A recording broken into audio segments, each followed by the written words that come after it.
Assalamualaikum and salam sejahtera. So we are from the group 13 from the section 3 operational research are going to present a case study of Kopiko Cafe. So without further ado, let's get to know the group members. Our team consists of 5 group members, which are the first one is Liao Yui, me myself Suraya, Ko Boyao, Nur Zubaida, and Aida Natasha. So before we start to share our findings, we really hope you have a great time and gain valuable insights from this study.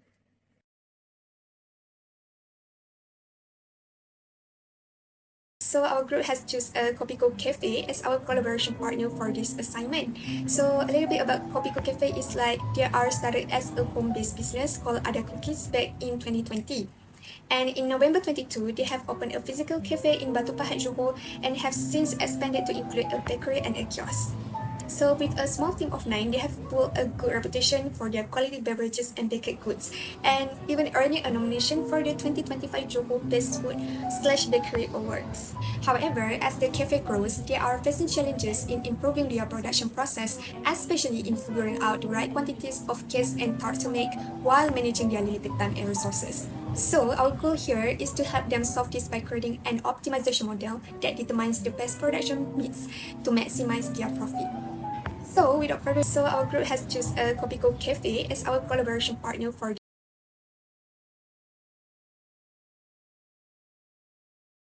Research design. Research design is a systematic plan, outlining procedure, data collection and analysis method. In this study, we use qualitative. Qualitative is a non-numerical data collection to understanding challenges. By using this method, we can identify optimum production quantity of cakes and tarts while considering the bake time, preparation time, and minimum production level to increase the profit. Data collection. In data collection, we use interview. One session interview was conducted with Miss Kalisha, manager of Kopiko Cafe, on 30th December 2024 at Batu Pahat. Data analysis. In data analysis, we use integer programming with the branch and bound method. The branch and bound method is to solve the optimization problem requiring integer solution by dividing the solution region into the subproblem. The outcome is to determine the optimum production mix of cakes and tarts while managing constraints like preparation time, bake time, and minimum production level to maximize the profit. Kopiko sells a few different bakeries like cakes, bread, tartlets, and cookies. The production process for cakes and tartlets is similar as both of the bakeries require preparation and baking time. In producing one batch of cakes, Kopiko will prepare 2 pieces simultaneously. Each cake is equivalent to X slices and require 30 minutes to prepare and 60 minutes to bake. Meanwhile, one batch of 40 pieces of tartlets takes 30 minutes to prepare and 30 minutes to bake. During the current production period, 165 minutes in preparing pastry and 285 minutes in baking times are available. Each slice of cake sold yields a profit of 3 ringgit and each piece of tartlet sold for 50 cent profit. Therefore, Kopiko intends to determine the possible combination of cakes and tartlets to bake to maximize profits. For step 1, we transform the data collected from Kopiko's manager, Ms. Kalisa, into the objective function and constraint in performing the integer programming operation problem. For step 2, we need to look for the coordination for both linear functions, which are 30x plus 30y less than or equal to 165 and 60x plus 30y less than or equal to 285 to insert into the graph by substituting either x or y to 0 to get the opposite value. For example, we substitute x to 0 into 30x plus 30y less than or equal to 165 and get the y value 5.5. Then we get the first coordination, x equal to 0 and y equal to 5.5. Repeat the same step to complete all the coordination. In step 3, we draw the lower limit lines for both cakes and tartlets, which are x greater than or equal to 2 and y greater than or equal to 1 into the graph.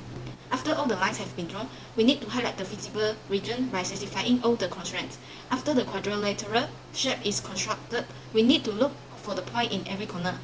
Point 1 and point 2 can easily be determined, but point 3 and point 4 require the use of elimination to look for the exact values. For example, we use both of the linear function to eliminate y and get both the values x equal to 4 and y equal to 1.5.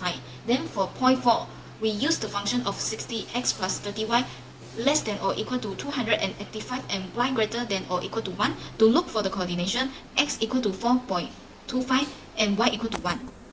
Next, step 4, after we compute all the exact coordination by using elimination, we have to look for the optimum profit by using the objective function z equal to 3x plus 0.5y.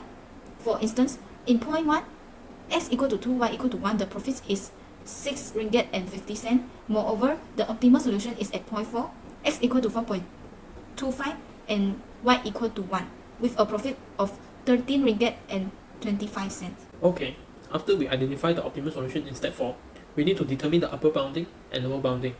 Therefore, the optimal solution, x equal to 4.25, y equal to 1 with a profit of 13 ringgit and 25 cents, will be the upper bounding. We need to look for the lower bounding, as the graph shows the optimal non-integer solution. For the lower bounding, we have to round down the non-integer value, x equal to 4.25, by rounding down to x equal to 4, and y remains y equal to 1. Then we use the objective function, z equal to 3x plus 0.5y, by substituting x and y values to look for the profit, 12 ringgit and 50 cents. Furthermore, we use the optimal solution variables, x equal to 4.25 and y equal to 1, in performing the branch and bound method. Firstly, in subproblem A, we round down the non-integer value, x less than or equal to 4, and we get the value y less than or equal to 1.5. We use the objective function to look for the optimal solution, 12 ringgit and 75 cents. Then the new feasible region is constructed. Subproblem B has no feasible solution region, as the line x greater than or equal to 5 is beyond the feasible region, and we need to terminate this branch. In addition, for subproblem C, is the branching of subproblem A, we take the value x less than or equal to 4 as the line y less than or equal to 1 crosses with it. Also, we stopped it at this branch as the solution is integer and feasible. The optimal solution is 12 ringgit and 50 cents, and the lower bounding is met.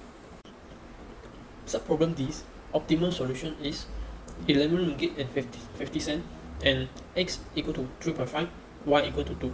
A new feasible region is formed. Besides that, the optimal solution for subproblem E is 10 ringgit and 25 cents, and x equal to 3, y equal to 2.5. A new feasible region is constructed.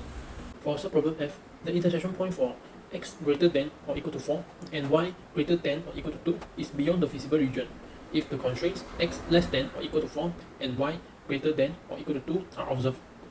Terminate this branch as it has no feasible region solution. Moreover, subproblem G has the integer solution as y less than or equal to 2 intercepts with x less than or equal to 3 if the previous constraints x less than or equal to 4, y greater than or equal to 2, and x less than or equal to 3 are observed. We stopped it at this branch, and the optimal solution for subproblem G is 10 ringgit and x equal to 3, y equal to 2. Lastly, for subproblem H is fatal, as this solution we found is way lower than we computed previously. Lower bounding is equal to 12 ringgit and 50 cents, and this optimal solution is only 9 ringgit, and x equal to 2.5, y equal to 3. Since subproblem C, G, and H have integer solutions, the optimal profit is subproblem C, which gives a profit of 12 ringgit and 50 cents that meets the lower bounding requirement. Therefore, Kopiku needs to produce 4 pieces of cakes and 1 batch of tartlets daily to make profits of 12 ringgit and 50 cents.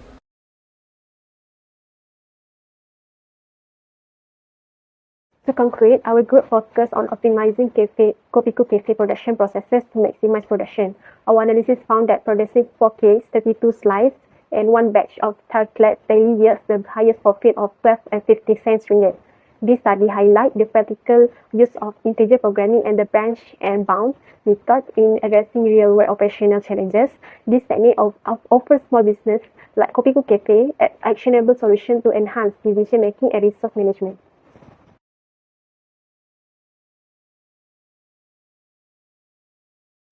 Our group recommends several steps to enhance Kopiku Cafe's operation and profitability. First, improving operational efficiency through equipment upgrades. Streamline workflow and staff training can reduce preparation times and boost productivity. Second, diversifying product offerings such as seasonal baked goods and beverage can attract a broader customer base. Market research will ensure this addition meets customer demand. Third is adopting tools like production planning, software and inventory management system can improve demand forecasting, stock management, and resource allocation while saving time reducing error. Finally, analyzing sales trends, customer behavior, and marketing effectiveness will provide valuable insight to refine operation and align with market demand.